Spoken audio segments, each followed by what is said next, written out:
The big question for today's lesson is, what is censorship? So if you don't know what that word means, you'll be finding out during the lesson. As well as that, we'll look at different types of censorship and also some examples of censorship, and end the lesson by thinking about the strengths and the weaknesses of censorship. To begin, complete the revisit quiz questions. So pause the video while you try to answer the questions, and we'll look at the answers shortly.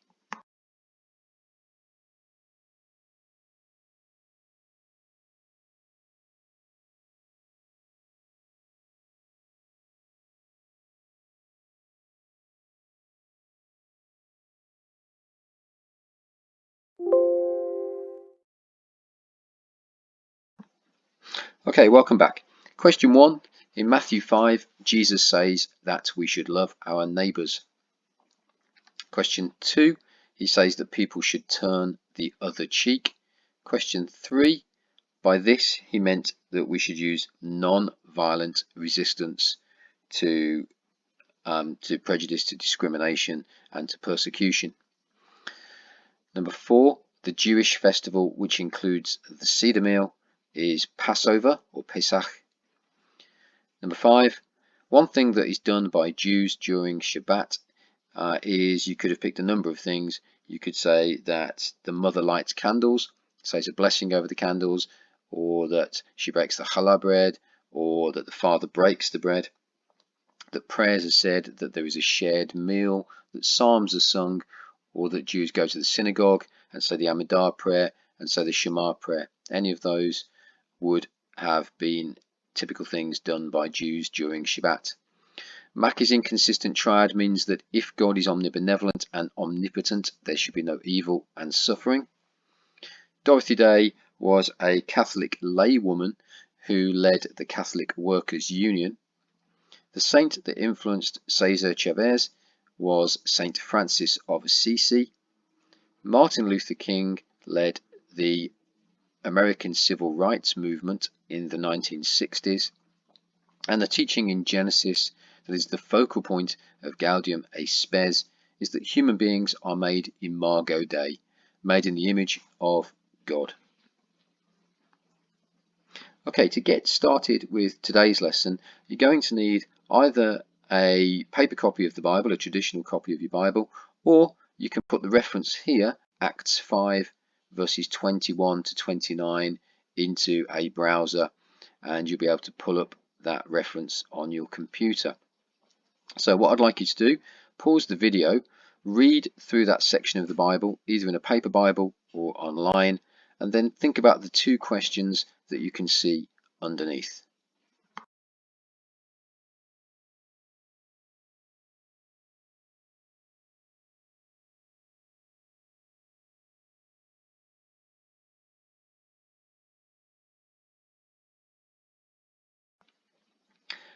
Okay, welcome back. So two questions then. The first question, should people be allowed to preach about their beliefs if they have strong personal convictions? So you remember that a personal conviction is a strongly held belief about something, usually about something being right or something wrong, or a religious belief. And there are some people who would say that people should be allowed to express their opinions, regardless of how strongly they feel about them and whether or not those opinions might be offensive. On the other hand, there are some people who might say, well, quite often personal convictions can be offensive to other people, and so maybe people should keep those views as private. The second question, is there a difference between religious beliefs and other beliefs? Some people would say, well, yes, there is, because religious beliefs can't be proven to be objectively true, in the same way that I could prove, for example, that there is a table in the room in which I'm sitting in, or that that there is a person sitting opposite me. Other people would say, no, there's no difference between religious beliefs, because religious beliefs are equally objectively true, because people feel they can prove that God exists or prove the truth of their religion. There are some who may even go as far as to say, well, actually, religious beliefs are different, because religious beliefs are much more important than any other beliefs, because they're what we would call existential beliefs. They're beliefs about what it means for us to exist as human beings. Okay, so let's move on to our knowledge phase and look at the different types of censorship. So you can see on the workbook here, and you should have a copy open in front of you also, or printed off, there's a section for you to read about censorship. And you can see here that we start the knowledge phase by referring to the passage you've just read in Acts. And in Acts, we see the apostles of Jesus are preaching about Jesus, and the Jews of the Sanhedrin, the Jewish council, they don't want them to do that, and they're trying to stop them. And that would be a form of censorship. So pause the video while you read the knowledge phase, and then you'll need to try and attempt the consolidation phase questions, which are just below it. You can see I'm scrolling down to that.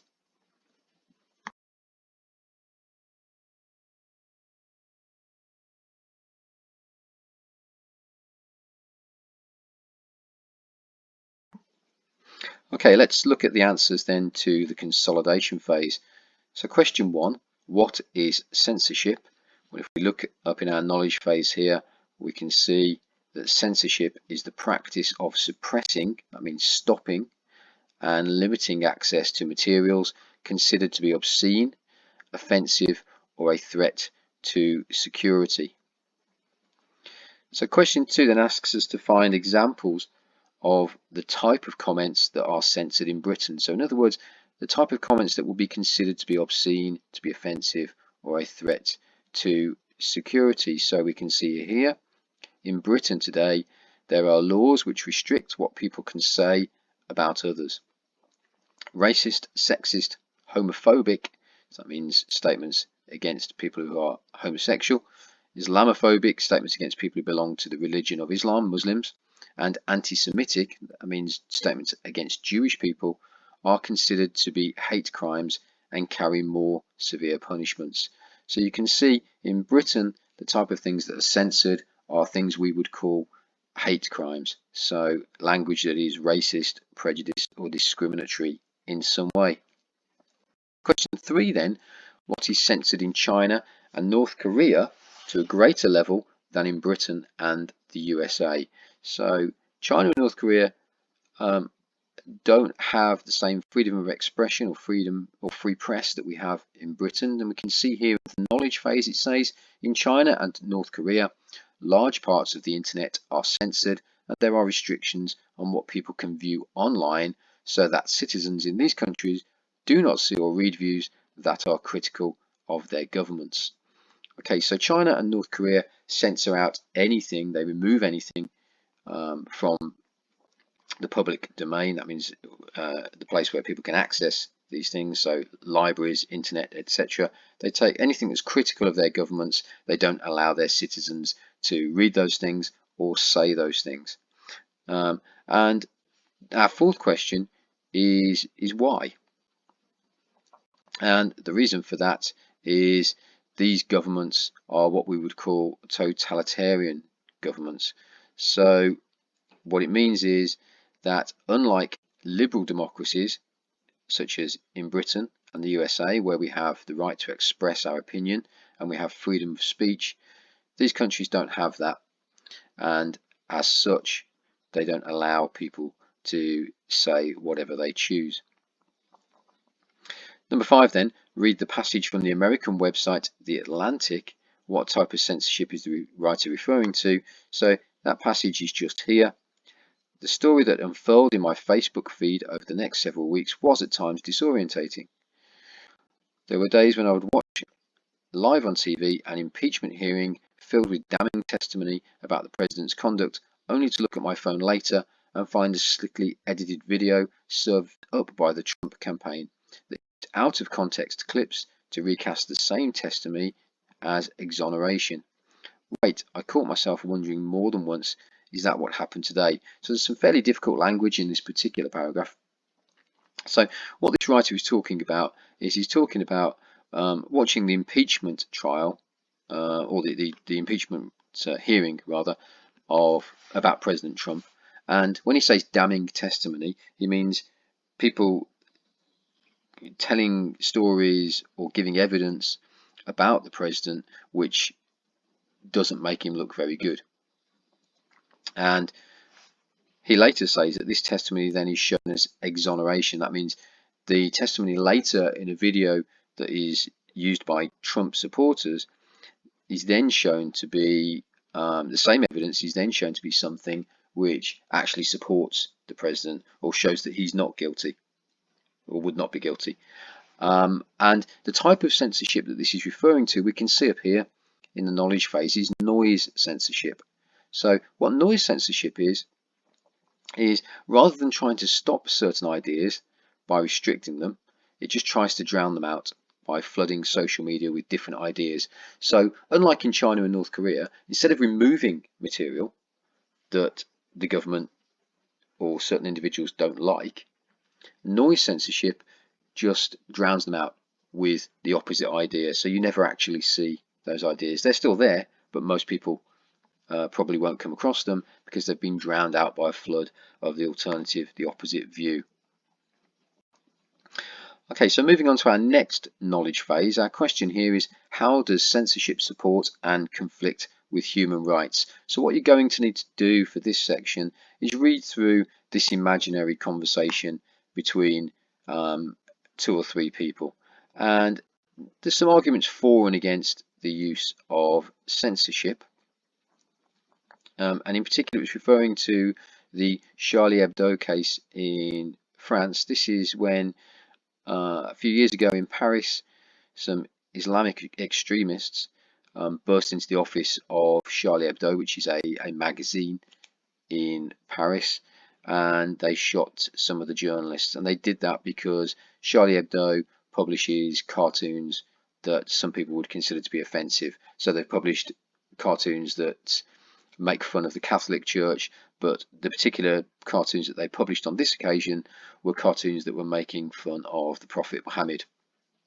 So pause the video, read through the knowledge phase, and when you've done that, there is the usual consolidation phase for you to have a think about just down below.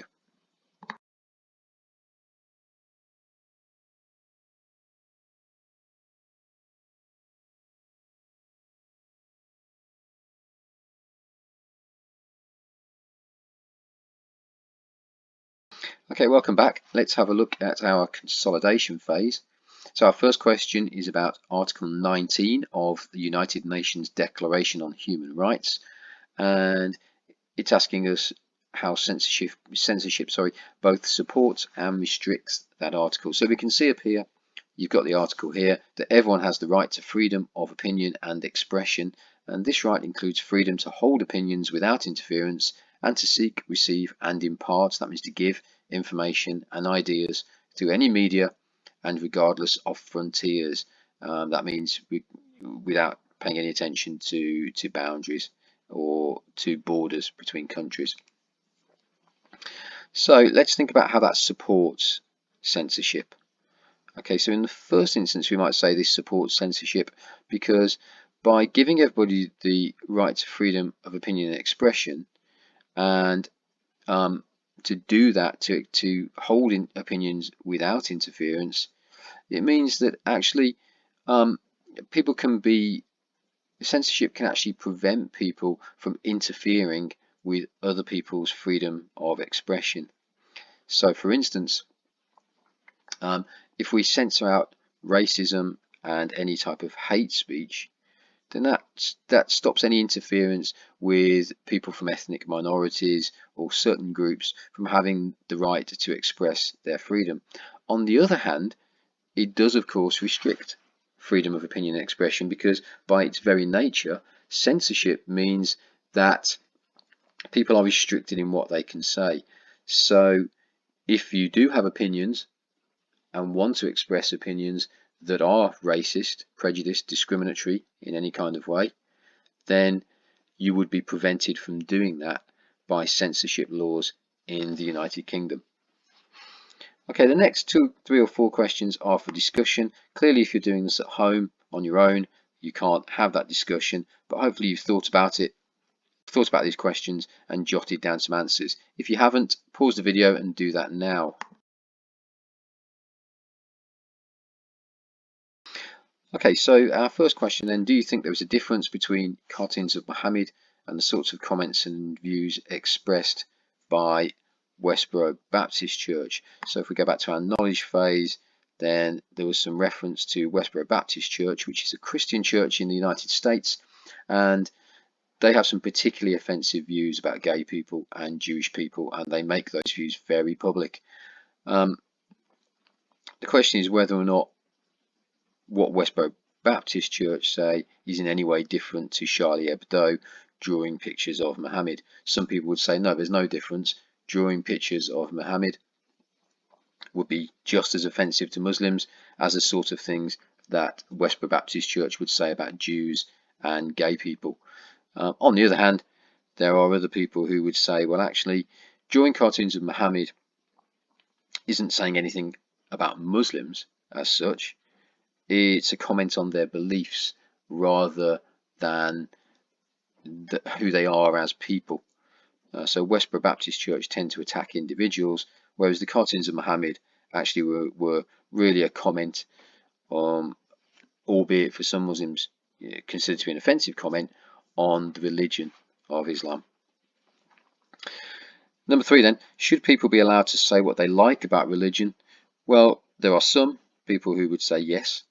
So people like Richard Dawkins would say, well, yes, if people hold other views, then we have a right to comment on those views. So, we wouldn't think twice about commenting about people's views on which football team they support or which political party they support. So why should it be any different for religion? There are other people who would say, well, actually religion is different because religion are deeply held beliefs, and their existential beliefs, their beliefs about what it means to be alive as a human being.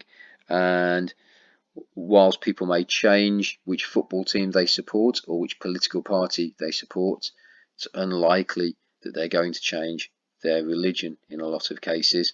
So these religious beliefs are sort of beliefs that are core to an individual. Question 4 then, should religious people be allowed to say whatever they like if it's their personal conviction? Well, on the one hand, if you really, really strongly believe something, which is what a personal conviction is, then you would want to express that, particularly if, like Christians, Muslims, Jews, you believe that helping people to share the same view as you actually helps them to have eternal life, will save their souls, or however you want to put it. You might feel as a religious person it's incredibly important that people know and understand these particular religious beliefs. On the other hand, there are people who say, well, actually, religion is something private. It's different. You shouldn't be forcing your views on people. If people don't want to hear them, you shouldn't be forcing those views on people.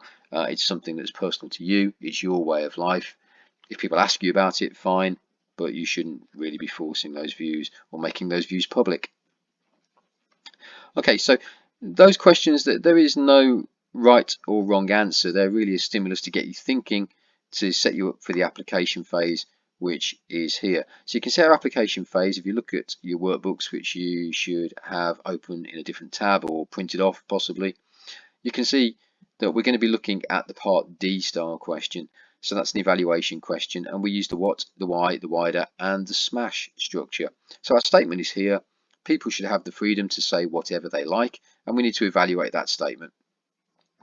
So to help you do that, we're going to look at completing the planning table. So for this exercise, you don't need to write out the full answer.